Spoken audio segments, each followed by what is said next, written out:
"Ethan, I know this is wrong, but just for tonight, okay? I'm completely soaked." Her whisper was barely audible near his lips. At her words, Ethan held his breath and finally crossed the line. Her shirt clung wetly to her body, and his hand slowly moved up over it. The touch was breathtakingly soft, and his mind no longer held any hesitation. As the candlelight flickered in the draft, their shadows overlapped and pulled apart in the darkness.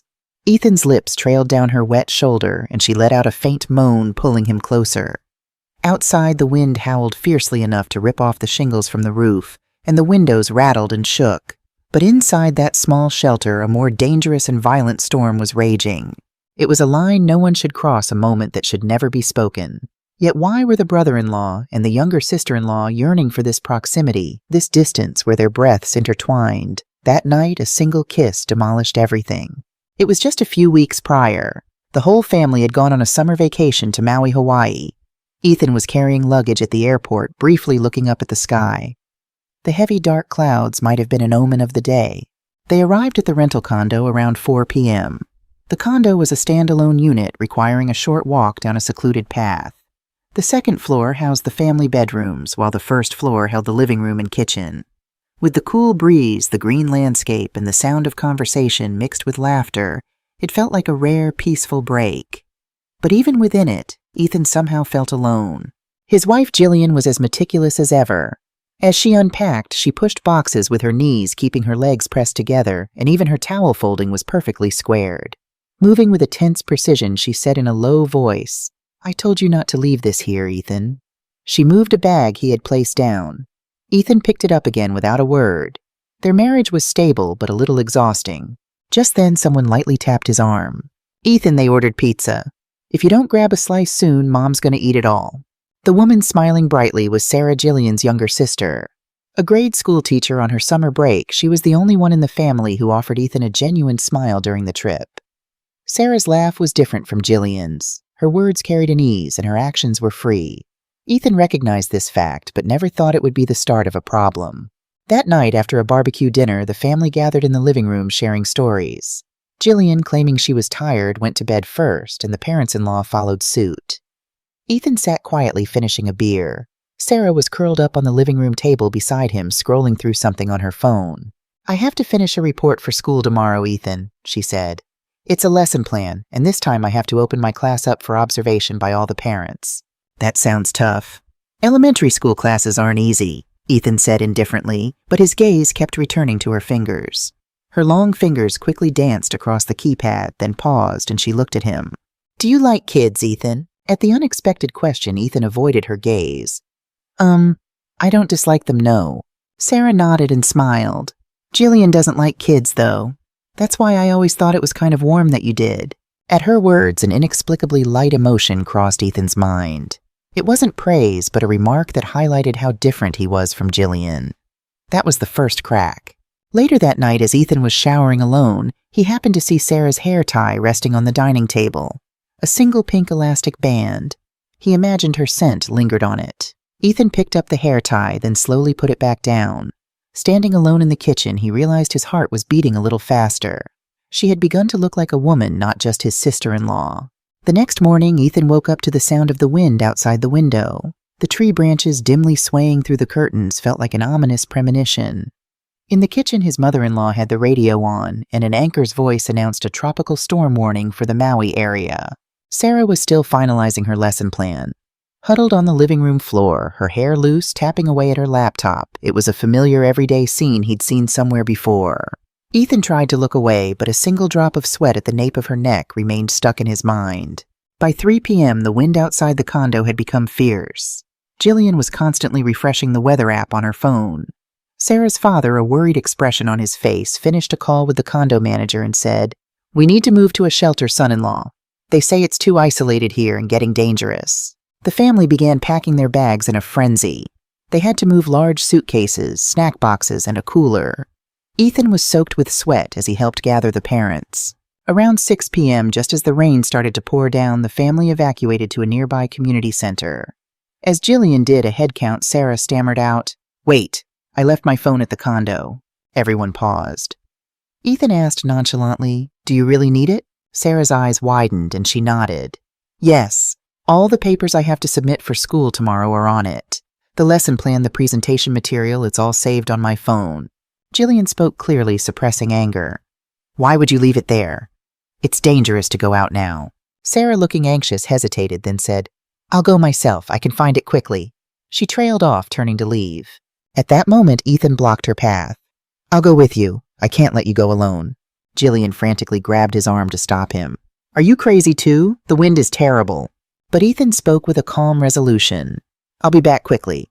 It's only a 10-minute drive to the condo. You'll feel better once we're back. In the end, Jillian didn't argue further. Ethan and Sarah put on small rain jackets, slipped plastic bags over their boots, and headed back to the condo.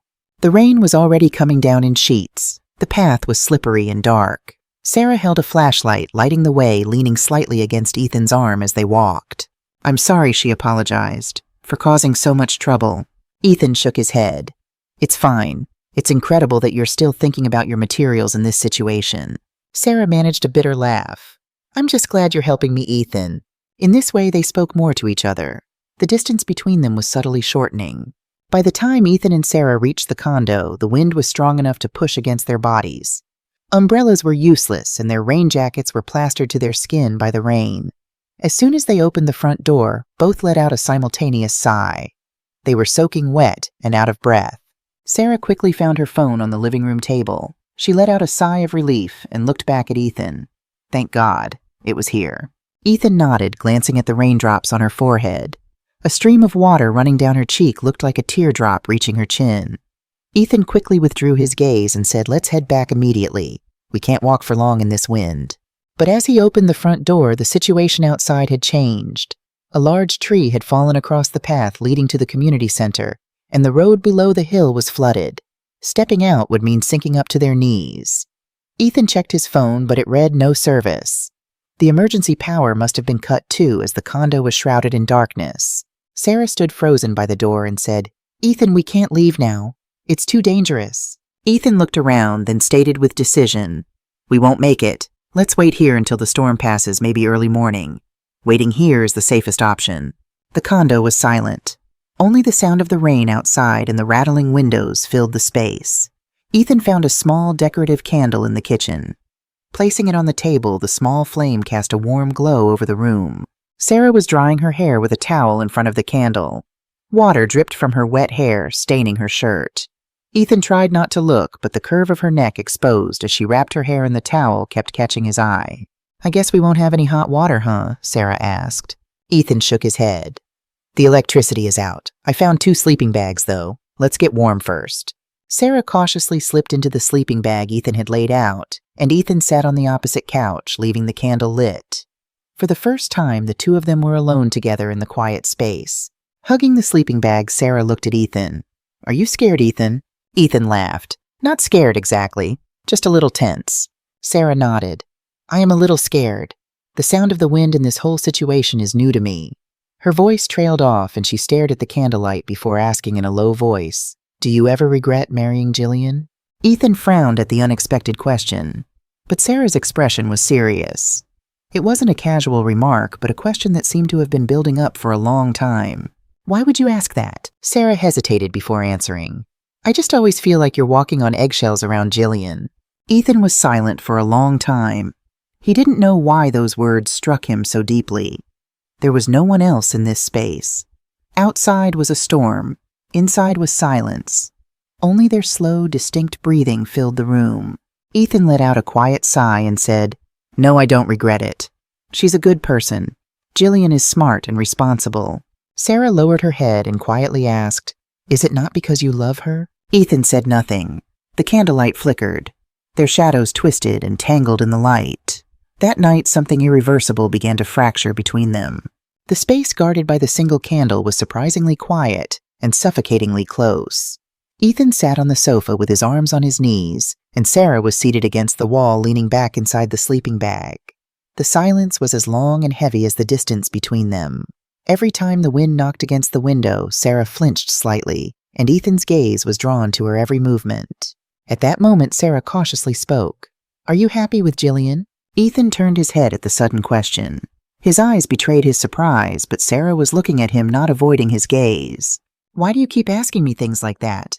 Ethan replied quietly. Just curious. It feels like this is the first time I've seen you smile, Ethan.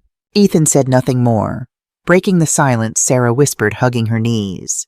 What do you think of me, Ethan? Ethan narrowed his eyes. He could immediately feel the weight of her words. You're a good person, Sarah. Kind, cheerful, responsible, and you genuinely care about your students. Everyone knows that Sarah interrupted, letting out a small breath. Don't you know how I see you? Ethan lowered his head. He now knew clearly that this was unavoidable. Sarah gripped the edge of her sleeping bag with her fingertips and bit her lip. Then she raised her head and said, I've liked you since I was a kid, Ethan. Ethan's eyes wavered. It wasn't an unexpected confession, but the problem was that it was happening now. Since the first time Jillian brought you home from that day until now, I've never been able to move past it. I keep looking at you, and I keep thinking about you. Sarah stopped talking and lowered her head. He could see tears gathering in the corners of her eyes. I know I shouldn't say this, but if I don't say anything tonight, I won't be able to do it again. Ethan couldn't answer easily after hearing that. Jillian's face flashed in his mind, and he remembered that he had a wife. But Sarah's face in front of him was clearer than anything else. The small candle was nearly burned out, and the room was growing darker. In the gloom, their shadows grew closer and overlapped more. Ethan finally spoke quietly. I knew from the beginning. I was trying to avoid it too. Sarah's eyes widened, and she pressed her lips together at his words. And at that moment, what thrashed more violently than the wind outside was the beating of their hearts. The candle was moments from extinguishing. The tiny flame flickered precariously, and then a gust of wind put it out. The room was completely dark, and the two of them sat in the blackness without a word. Ethan tried to maintain silence, but the heat rising from below his chest was unbearable. Sarah's confession echoed in his ears, and he could feel her trembling. Then Sarah slowly stood up. She slid out of the sleeping bag, her bare feet touching the floor. She walked toward Ethan. One step, then another.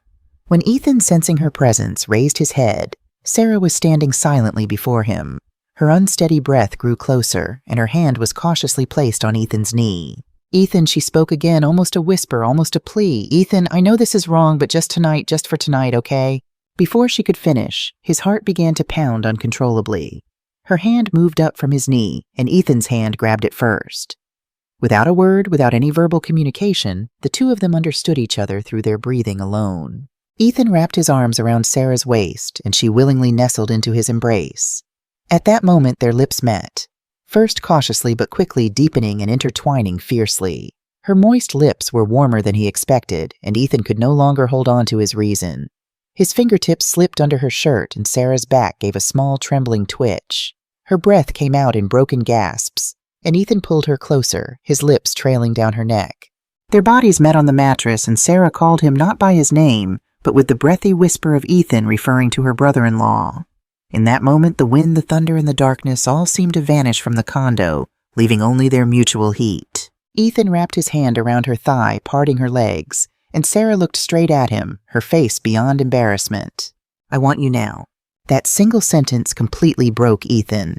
There was no stopping now. On the unstable bed, wet clothes were stripped away one by one, and the hidden skin beneath them was laid bare. Between the shuddering, heaving breaths, Ethan enveloped her entirely, and Sarah bit her lip, accepting him without a word. Brother-in-law, sister-in-law, those names meant nothing in that moment. That night they took each other and crossed a line they could never return from. Sarah's body slowly cooled. The heat that had flared up from their breaths began to dissipate on the wet sheets. Ethan lay on her hair without speaking, breathing roughly.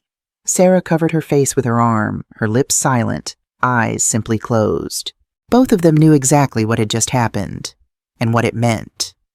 The weight of reality pressed down more clearly the longer the silence stretched. Ethan got up first. He roughly put on his wet shirt and glanced at the rain gear and boots scattered on the floor. Sarah also quietly got up. Her lips were crimson, and her gaze was still fixed on the floor. It was then. Someone shouted from outside the door. "Hello, is anyone inside? We've come to rescue you." Both of their breaths stopped immediately. Ethan looked at Sarah, and Sarah raised her startled eyes to his face. "Ethan, what are we going to do?" Ethan shook his head without a word. He already knew there was no excuse, no escape from this situation. They quickly straightened their clothes. Before opening the door, Ethan caught his reflection in a mirror. Exhaustion weighed on his face, and Sarah's eyes were swollen red. "We're here!" Ethan shouted. Rescue workers with flashlights opened the door and stepped in. Are you okay? Your family was very worried since we couldn't reach you. Ethan nodded and Sarah kept her head bowed silent. The two of them sat side by side in the rescue vehicle heading to the community center shelter. It was 4 a.m. The wind was dying down, but trees lay broken on the side of the road. At the entrance to the center, Jillian rushed over as soon as she saw Ethan. You're out of your mind? Why didn't you call? What were you two thinking? Ethan didn't answer her. Jillian looked at Sarah, and Sarah silently walked past her head still lowered. In that moment, Ethan and Sarah never looked at each other, but the memory of their bodies intertwined under the candlelight was still vivid in both their hearts. Jillian grabbed Ethan's arm and asked, "What happened? Why do you both look like that?" Instead of speaking, Ethan gently pulled his hand away and walked on. They returned to New York on the last day of the vacation around 5 p.m. Ethan dragged the luggage, silently opening the apartment door. Jillian walked in ahead, turning on lights in a familiar routine. Everything was the same. The sneakers they wore the day before the trip were by the shoe rack. The dishes from breakfast were still in the sink. But the familiarity felt increasingly alien to Ethan. Everything seemed to have changed since that night. His wife's voice, her gaze, her touch. It all felt distant, like a different person. Jillian, as always, organized her schedule, saying, "Back to work tomorrow. Gotta get my head on straight." Ethan just nodded with a blank expression. He heard her words, but Sarah's face was swirling in his mind. "Just tonight, okay? I'm completely soaked." Her voice, her trembling breath, the touch, the heat, it was all still lingering on his fingertips. Ethan stared blankly out the balcony window, holding a coffee cup, but he tasted nothing. A few days later, a family dinner was held for his mother-in-law's birthday. Ethan arrived just in time for the reservation. Jillian was already seated, and Sarah sat at the far end of the opposite table. She kept her head down, fidgeting with her phone. When Ethan walked in, she quickly looked up. Their eyes met briefly, and she hastily looked down again. Ethan deliberately turned his head. An unspoken, precarious tension hung between the two, who tried hard not to look at each other, which no one else noticed. "How's work, Ethan?" Sarah forced a question, her voice sounding stiff. Ethan answered briefly, "Yeah, same as always." The short exchange ended the conversation between them. More was being communicated than words, and they were guarding each other, careful of their eyes. On the way out after dinner, Jillian stepped away briefly. Sarah walked ahead toward the parking lot. Ethan instinctively followed her. They met in the small, dark space between the cars. At that moment, even without speaking, every emotion was reignited by a single look. "How have you been?" Ethan asked first. Sarah bit her lip and nodded. "Since that day?" Sarah's voice faded. "Me too," Ethan said simply. A heavy silence hung between them. The sound of Jillian walking back from a distance was heard, and Sarah quickly turned away, walking backward. Ethan was aware he hadn't moved an inch. Only unspoken feelings remained heavily in the spot where she had been. That night simply could not be erased. Ethan began spending more time in front of the mirror recently. He'd often stare blankly at his jawline, holding an electric razor with the blade removed. Jillian was watching him closely. She watched in silence until one day she quietly asked, "Something's off lately. Why are you so distracted? Is something going on?" Ethan shook his head, denying it, but he couldn't meet her eyes. Jillian didn't miss that look. Conversation started to disappear from the dinner table. They used to talk during meals, but now there was no sound but the clinking of silverware. Jillian set her chopsticks down with an exasperated sigh and said, "If we're going to live like this, I don't see the point in eating together." Ethan didn't respond. He didn't know what to say or what expression to make. Instead, Sarah's breathing that night came back to him, the sensation of her hand tracing his chest. The warmth felt through their wet clothes, and the look in her eyes that saw him as a man, not a brother-in-law. It was still vividly clear. He couldn't erase it. Perhaps he didn't want to. Meanwhile, Sarah found it hard to concentrate while teaching her students. While writing on the whiteboard, she'd suddenly become lost in the memory that brushed against her neck. Ethan's voice whispering in her ear, his rough touch, her own gasps. It was all still vivid when she closed her eyes. After school, she often didn't go straight home. She'd sit in a nearby coffee shop drinking meaningless coffee and staring blankly out the window. Since that night, she couldn't meet anyone properly or hold anyone's hand. The man who was her brother-in-law was now lodged in the center of her heart. Ethan was speaking less and less at work. He couldn't concentrate during meetings and gave irrelevant answers to his boss's questions. Colleagues joked asking why he was so spaced out, or if he was seeing someone, but Ethan didn't even smile. Whether it was love he didn't know, but what was certain was that he spent far more time thinking about Sarah than he did with Jillian. One evening, Jillian spoke again. "Ethan, something has changed between us, hasn't it?" Ethan was speechless for a moment, only touching his lips. Jillian narrowed her eyes, staring at his face, then quietly got up and went into the bedroom. The sound of the door closing was surprisingly sharp. Ethan sat there, eyes closed, even after the sound. A notification popped up on his phone a moment later. A single text message from Sarah. "Ethan, are you doing okay?" Ethan felt his chest tighten instantly and he gripped his phone tightly. He didn't reply, but that single line wouldn't leave his mind. That night, Ethan lay next to Jillian, but when he closed his eyes, he felt the warmth of someone else more distinctly. The word marriage felt like an empty shell now. It was the first time since that night. Ethan had deliberately avoided going out, and Sarah hadn't attended any family gatherings. They tried to avoid each other, but they couldn't erase each other. One Saturday afternoon, Ethan stopped by a coffee shop near his office. He simply didn't want to go home. As he opened the door and entered, a woman sitting by the window near the counter caught his eye. Her long hair swept to one side. She was reading a book. Ethan's steps stopped instantly. It was Sarah. She must have recognized Ethan too, as she raised her head in surprise and their eyes met. Sarah quickly looked away, closing her book. Ethan hesitated, then quietly sat across from her. Words didn't come out first, but the silence was hotter and heavier than any conversation they had before. "Do you come here often?" Ethan asked first. Sarah nodded slightly and smiled. "It's near the school. I come here when I need to clear my head." Ethan nodded, but in truth he hadn't heard anything. Only her eyes, her lips, her fingertips were in his view. Sarah carefully asked, "Have you been well, Ethan?" Ethan narrowed his eyes. He could immediately read all the complex emotions contained within that question. "Yeah, I've been living, I guess. I don't know about well." They both avoided eye contact for a moment, fiddling with the cups in front of them. Then Sarah quietly spoke. "I kept thinking about that night." Ethan swallowed. In that exact moment, Jillian's face flashed in his mind and his gaze immediately returned to Sarah's cheek. "Me too," he replied in a low voice. "It keeps coming back. I try to forget, but I can't erase it." Sarah's eyes filled with tears. "But this is wrong, isn't it? Even knowing it's wrong, why do I keep thinking about it? And why do I want to see you so much?" Ethan reached out and gently placed his hand on her slightly trembling hand. I know it's wrong, but my heart keeps ignoring it." The touch was brief, and Sarah slowly withdrew her hand. But the warmth was something neither of them could easily shake off. A silence passed, and Sarah bit her lip, asking, "Are you going to tell Jillian?" Ethan was silent for a long time, head bowed. Then, with a quiet resolve, he said, "No, I'll be the one to tell her." Sarah looked at Ethan with surprise. "Really?" Ethan gave a small nod.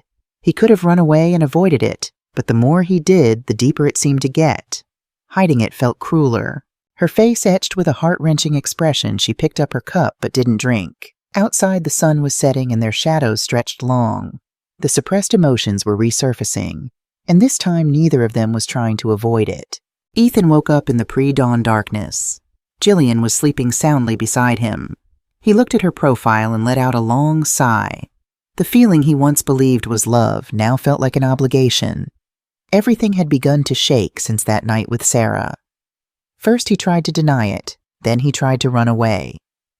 But eventually it reached a point where he could no longer hide it. Ethan went to the living room and opened his laptop.